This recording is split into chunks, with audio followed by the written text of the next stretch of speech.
this is Sammy. He was playing indoor netball, and while he was playing, he seems to have fractured his right arm, about mid shaft, maybe a little bit closer. He's holding it and cradling it close, and my offsider has already done a quick assessment, confirmed that he's stable, status 4. Got in a basic sample, that sort of stuff. So just regarding looking at this arm, is it right if I just have a quick look at this? Okay. So can you tell me again where this pain was in your arm? It's more down here. More down here? Yeah. So then I'm pressing on here. Yeah, it's a bit sore. Bit sore when I'm pressing there? Yeah. I can see it is a bit swollen, maybe a bit short. So we'll just have a look there. I'm just going to go feel your distal pulse. A good strong regular here. That matches well with this one of this unbroken arm, strength, regularity, timing. Alright, I'm feeling closer, feeling further. You can feel as I'm feeling your fingers here. Yep. Yep, everything good? Yeah, I can feel that. Everything good? I'm just going to squeeze in on here. 2.5 seconds. 2.5 seconds. Nothing feels tingly? No. Whereabouts did you break it? I think it's like on here. Yep, so about how long ago? About 10 minutes. Good. Snuff box is still intact. Mate, how much, are you in any pain at all? Okay. A little bit of pain. A little bit of pain, how much, mate? 4 out of 10. 4 out of 10. Sweet, so we'll give you some oral pain relief, which I'll get ready in a second. And what we'll do is we'll put this in a nice little casket. Then we can discuss how we're going to get you somewhere. I reckon we should take you to the surgery today, unless you have a mate. Oh, yeah, I see your mate there. Oh, You yeah. reckon he can take you to the surgery? Yeah, you can probably take him. Yeah, because that probably does need to get done. Yep. And a 24-hour surgery, the one that we have close here actually does have an X-ray machine, so we can look at that, alright? Yep. My offside has just given me the pain relief medication that we'll be using for this patient. I've asked for ibuprofen coming in 200mg tablets. I'm happy that that's done. Tramadol coming in 50mg tablets. I'm happy that that's good to go with my patient. And paracetamol 500mg tablets. I'm happy for that to go to my patient. The patient reporting it was 4 out of 10 pain? Yeah, 4 out of 10. Sharp? Yeah, just like in the area. Cool, mate. So what I do is I want to give you a few bits of pain relief. I'm just going to ask you a few stupid questions before that, then we can get you the pills. Alright, first things, have you had any paracetamol, ibuprofen or tramadol before? Yeah, I've had them before. You've had all of them before? Yeah. Any troubles with them?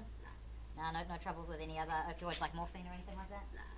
Perfect. And how much do you weigh, mate? Is it over or under 80 kilograms? Under. Under 80 kilograms? Great. So what I want to do is I want to give you some paracetamol, some ibuprofen and some tramadol. Yep.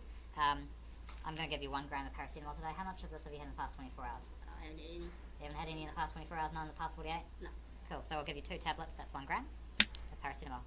And ibuprofen, male, there you go, not pregnant. I'm going to give you 2 tablets, mate. That's 400 micrograms. Cool. And you know what day of the week it is? Yeah, it's Monday. Yeah, and you know who I am? Yeah, the paramedic. Paramedic, yeah. And what type of vehicle did I arrive in? Ambulance. Sweet, so he's not confused. He's not underage, so I'm going to give him 50 of tramadol, which is that there. So we've given this patient that medication now, and what I'm going to do is I'm just going to have a quick feel again of everything. Good warmth, good warmth, good warmth, good warmth. I'm still seeing a bit of swelling here.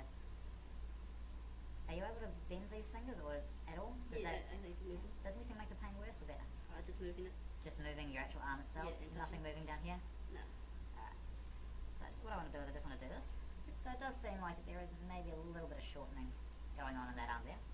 So I'm going to try and stabilise that arm. I think it's probably the best thing. And I want to use this sling here. I've pre-bent to my arm, and what I'm going to do is I'm going to get your help. Yep. I'm going to get that stabilised. I'm going to go on the other side. We'll lift it together, and we'll put it in. There might be a bit of pain, but it shouldn't be too bad, right? Okay.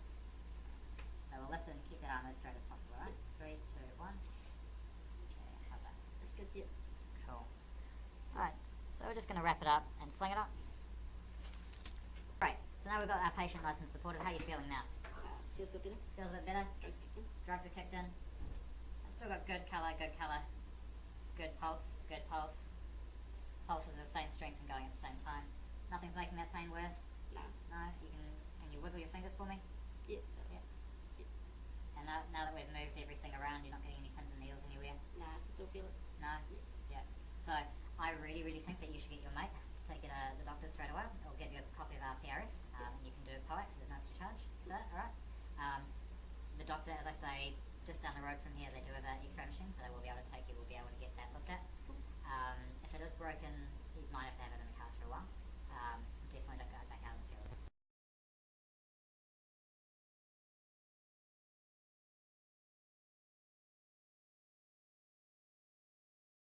nosebleed started when he was in a hot bath. He's since got out of a bath and studying medicine himself. He's put a cold compress on the back of his neck, and he's pinched the top of his nose continuously. He hasn't let go for over 15 minutes now.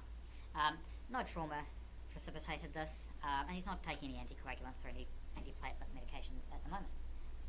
So Sarah's right if I just have a look at this nose slightly over the So I can still see some bleeding here from his right nostril. There seems to be blood in the left nostril, but it's just kind of maxillary blood. My main bleeds in my right nostril, and that's where I'm going to be using my adrenaline. For our epistaxis, we want to administer 2 mils of a 1 in 10,000 solution of adrenaline.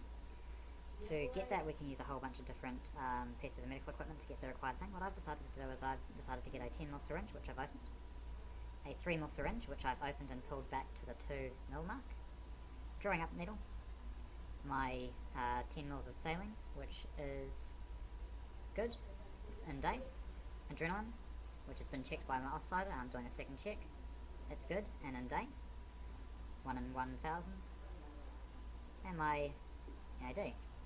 I also have a sharp spin because I will be dealing with sharps. So to get my 1 in 10,000, what I'm going to do is draw up my saline first. Doing it this way ensures that I do not dilute my adrenaline. So just draw all of that up.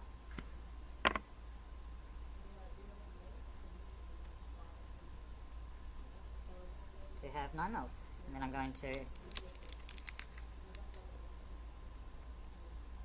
touch drawing up needle, sharps out, put that there for the moment, find a safe place, always taking care to put sharps away as soon as possible, and drawing up all of my solution here. Again, sharps away as soon as possible. You'll note that the recapping technique I'm using is one-handed, just keeping my area tidy. At this point in time, my offsider is with the patient, talking with the patient. I'm just going to squirt in 2 mils of this fluid here.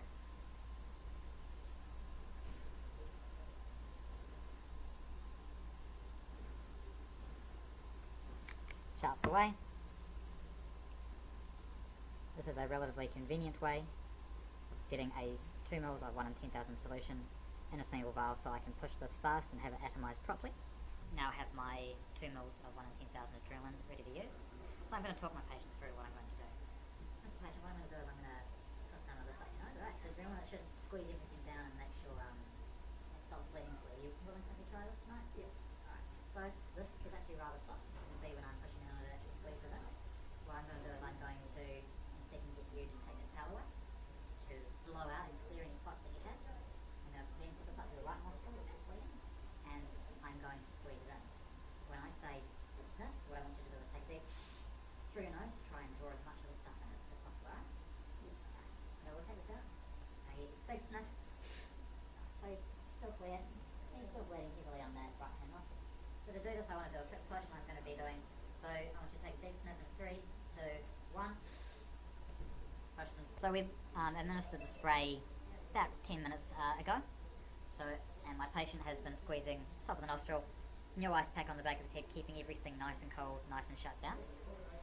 We're now going to reassess and come up with a final treatment plan for this patient.